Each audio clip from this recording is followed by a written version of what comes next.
दोस्तों कैसे हैं आप सब। उम्मीद करता हूं कि बिल्कुल ठीक होंगे। आज हम शेंजन वीज़े के ऊपर बात करेंगे और अगर आप ये सारे वीडियो आज देख लेंगे तो इंशाल्लाह इंशाल्लाह मैं गारंटी के साथ कहता हूं कि आपके जो वीज़ा रेशो है वो 80 टू 90% आपकी वीज़ा रेशो अप्रूवल की जो वो ज़्यादा हो जाएगी। आज इंशाल्लाह हम सारे टॉपिक्स के ऊपर आज बात करेंगे, कौन कौन से आपको डॉक्यूमेंट्स वगैरह साथ लेके जाने चाहिए और कौन-कौन सी चीज़ों का आपको ख़्याल रखना है कि जिसकी वजह से आपके शेंजन का जो वीज़ा है उसका प्रोसेस वो फ़ास्ट एंड स्मूथ हो।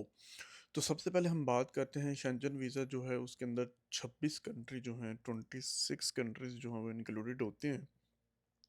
मोस्टली जो लोग हैं वो शॉर्ट स्टे जो वीज़ा है उसको अप्लाई करते हैं जिसके अंदर यानी कि 180 90 मिनिमम 90 डेज़ और मैक्सिमम 180 डेज़ तक का जो है आपको वीज़ा अप्रूव किया जाता है। 90 डेज़ से लेके 180 डेज़ तक का वीज़ा आपको इशू किया जाता है। तो उससे पहले हम बात करते हैं जी शेंजन वीज़ा जो है इसके अंदर कौन-कौन सी कैटेगरी के वीज़े आते हैं और कौन सी कैटेगरी का वीज़ा आपको अप्लाई करना चाहिए। सबसे पहले आ जाता है टूरिस्ट वीज़ा जो है, इसके बाद बिज़नेस वीज़ा आ जाता है आपका, विज़िटर वीज़ा जो है वो आ जाता है आपका, ट्रांज़िट वीज़ा आ जाता है, मेडिकल और स्टडी वीज़ा जो है आपका इसके अंदर शामिल होता है। अब बहुत सारे लोग जो हैं वो अपॉइंटमेंट जब लेते हैं तो उसके अंदर जो कैटेगरी आप सेलेक्ट करते हैं, समटाइम लोग वहाँ से उसको मिस्टेक करते हैं जिसकी वजह से जब वो वीज़ा सेंटर पे जाते हैं तो वहाँ पे जाके उनके जो वीज़ा एप्लीकेशन फॉर्म होता है वो और जो अपॉइंटमेंट लेटर होता है वो वहाँ पे मैच नहीं कर पाता, जिसकी वजह से वहाँ पे उनको प्रॉब्लम्स होती हैं। इसलिए जब भी आपने अपनी अपॉइंटमेंट वगैरह बुक करनी है और एप्लीकेशन फॉर्म आपने डाउनलोड करना है या फिल करना है तो आप अपनी कैटेगरी जो है वो उसको सही से सिलेक्ट करना है। इसके बाद हम बात कर लेते हैं, आप जब अपनी अपॉइंटमेंट वगैरह बुक करते हैं तो आपको अपनी एम्बेसी वगैरह जो है वो भी करेक्ट आपने जो एम्बेसी की इंफॉर्मेशन होती है वो भी आपने सही से उसको सेलेक्ट करना है। क्योंकि कुछ लोग फॉर एग्जांपल मैं एक मिसाल आपको देता हूँ कि कुछ लोग जो हैं वो जद्दा के अंदर होते हैं या दमाम के अंदर होते हैं। जब वो अपनी एप्लीकेशन फॉर्म जो फिल करते हैं, अब फ्रांस की एक बात करते हैं, उसके अंदर उन्होंने बताया होता है कि आप कहाँ से ये अपना फॉर्म जो है या एप्लीकेशन अपॉइंटमेंट जो है वो बुक करेंगे, खुबर से, रियाद से या जद्दा से, दमाम से, जहाँ से भी। तो उस हिसाब से एक एप्लीकेशन फॉर्म का जो रेफरेंस नंबर होता है वो जनरेट होता है। तो सेम वो जो रेफरेंस नंबर वगैरह है वो आपकी अपॉइंटमेंट के साथ भी मैच करना चाहिए, लेकिन कुछ एम्बेसियाँ जो होती हैं उनका वो ऐसा सिस्टम नहीं है। तो आपने जब भी अपनी अपॉइंटमेंट बुक करनी है तो आपने करेक्ट जो एम्बेसी है अपना कॉन्सुलेट जो उसको सेलेक्ट करना है। उसके बाद आपने अपनी अपॉइंटमेंट बुक कर ली। अपॉइंटमेंट बुक करने के बाद जो प्रोसेस होता है वहाँ पे जाके आपको अपना बायोमेट्रिक करवाना होता है। वीएफएस ग्लोबल है, टीएलएस है, बीएलएस है, इसके ऊपर एक अलग से वीडियो बनाएँगे कि कौन सी कंपनी जो है किन-किन कंट्रीज़ को वहाँ पे डील करती है। जब आपका अपॉइंटमेंट वगैरह बुक हो जाएगा उसके लिए आपको अपॉइंटमेंट में जाने से पहले कौन-कौन से डॉक्यूमेंट्स आपको साथ लेके जाने हैं, मैं इकामा होल्डर्स की बात कर रहा हूँ। ओरिजिनल पासपोर्ट आपका होना चाहिए, साथ में एक पासपोर्ट की कॉपी, वीज़ा एप्लीकेशन फॉर्म होना चाहिए और साथ में उसको आपने साइन भी करना है, पासपोर्ट की कॉपी होनी चाहिए। सॉरी। ट्रैवल आइटनरी जो है वो आपने प्लान अपना पूरा साथ में बना के लेके जाना है। इकामा होना चाहिए आपके पास, उसकी इकामे की ट्रांसलेशन होनी चाहिए, उसकी ओरिजिनल की भी एक कॉपी आपके पास होनी चाहिए। उसके बाद आपकी जो होटल रिजर्वेशन है वो भी आपके पास होनी चाहिए। टिकट की जो रिजर्वेशन है वो भी आपने एजेंट से बनवा लेनी है, उसको कंफर्म नहीं करवाना आपने।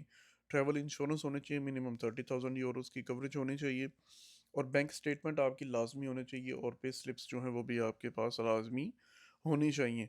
एम्प्लॉयमेंट लेटर जो है वो सैलरी सर्टिफिकेट उसको कहते हैं, वो भी आपके पास होना चाहिए और अगर आपके पास कोई स्ट्रॉन्ग टाइज़ हैं, बैकग्राउंड आपका काफ़ी स्ट्रॉन्ग है फाइनेंशियली तौर पे, तो वो भी डॉक्यूमेंट्स आपको साथ में अटैच करने हैं।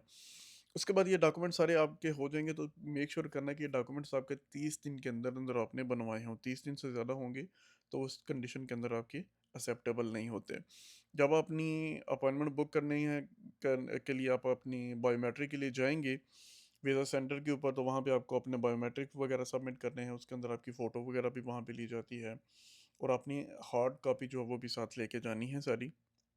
वहाँ पे आपको अपनी वीज़ा की फ़ीस और अपॉइंटमेंट की फ़ीस पे करनी है। इसके बाद आ जाता है जी प्रोसेसिंग जो टाइम है, वो फ्रांस जो है वो तकरीबन 10 दिन के अंदर-अंदर आपका पासपोर्ट जो है वो रिटर्न कर देता है। लेकिन कुछ एम्बेसियाँ जो हैं वो 15 से 20 दिन भी ले जाती हैं। अगर हम नीदरलैंड की बात करें वो 45 दिन का टाइम ले जाती है। और ऑस्ट्रिया, चेक रिपब्लिक वो तकरीबन 20 से 25 दिन, इटली जो है वो भी तकरीबन 2 वीक्स से 3 वीक्स का प्रोसेस उसका भी होता है। इसके बाद हम बात कर लेते हैं जो सबसे मेन चीज़ है, कॉमन मिस्टेक्स जिसकी वजह से आपका वीज़ा जो है वो रिजेक्ट होता है। कौन सी गलतियां आपको बिल्कुल भी नहीं करनी चाहिए जब आप अपना वीज़ा जमा करवाने के लिए जाते हैं। सबसे पहले हम बात कर लेते हैं, आप कोई भी डॉक्यूमेंट है आपने अगर फिल किया है तो खुद कोशिश करें कि खुद उसको फिल करें, उसके अंदर कोई भी मिस्टेक्स नहीं होनी चाहिए और फेक इंफॉर्मेशन आपने कोई भी उसके अंदर नहीं देनी। सारी इंफॉर्मेशन आपकी करेक्ट होनी चाहिए। इसके बाद आपका ट्रैवल आइटनरी जो पर्पस है वो बिल्कुल क्लियर होना चाहिए। कुछ लोग क्या कहते हैं जी हम सिर्फ टूरिज्म के लिए जा रहे हैं। पर्पस ऑफ ट्रैवल जो है, पर्पस ऑफ टूरिज्म जो है वो जस्ट टूरिज्म नहीं होना चाहिए। उसके अंदर आपने प्लेसेस के नाम बताने हैं कि हम इस दिन यहाँ पे जाएंगे, इस दिन यहाँ पे जाएंगे। वो पूरा, अगर आपका 7 दिन का प्लान है तो आपने पूरा 7 दिन उनको बताना है।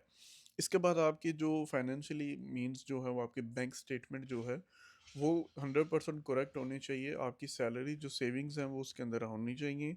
अगर आप उसके अंदर बाहर से कोई कैश डिपॉजिट वगैरह करवाते हैं तो उस चीज़ को एक नेगेटिव समझा जाता है और आपने इस चीज़ को अवॉइड करना है कि बाहर से आपकी जो इनकम ऑफ सोर्सेज हैं उसको आपने स्टॉप करना है 6 मंथ के लिए। और सैलरी जो है वो उसी को आपने यूटिलाइज करना है अपने बैंक अकाउंट के अंदर। इसके बाद ट्रैवल इंश्योरेंस जो है वो आपने ओरिजिनल बनवानी है।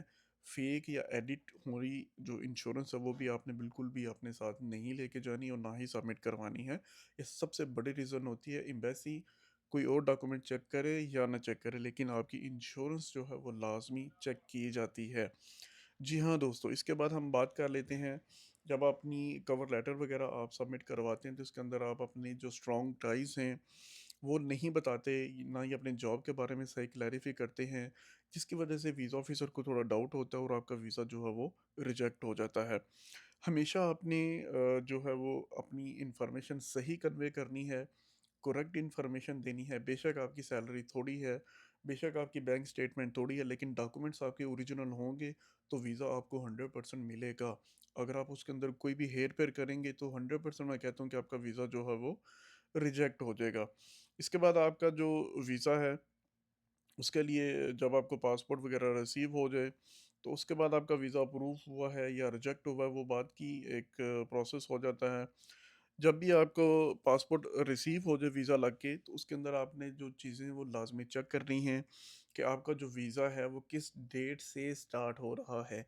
जी हाँ दोस्तों, क्योंकि कुछ लोग होते हैं जैसे ही उनको पासपोर्ट रिसीव होता है वो उसी टाइम अगले 2 दिन के बाद की 3 दिन बाद की टिकट अपनी इशू करवाते हैं और एयरपोर्ट पे चले जाते हैं, जिसके बाद उनको वहाँ पे काउंटर के ऊपर बताया जाता है जी आपका जो वीज़ा है वो इस डेट से स्टार्ट हो रहा है। जो डेट आप अपनी एप्लीकेशन के अंदर फिल करते हैं उस एप्लीकेशन से ही आपको वीज़ा उस स्टार्टिंग डेट से आपको वीज़ा जो है वो ग्रांट किया जाता है। इन चीज़ों का आपने थोड़ा ख्याल रखना है। तो इंशाल्लाह अल्लाह पाक खैर फरमाए। अगर आपके माइंड में और भी कोई सवालात हैं, कोई जवाब हैं या कोई कुछ भी आपको पूछना चाहते हैं तो आप मेरे कमेंट बार में पूछ सकते हैं। इंशाल्लाह मैं एज़ सून एज़ पॉसिबल आप लोग इसका रिस्पॉन्स दूँगा। Thank you so much.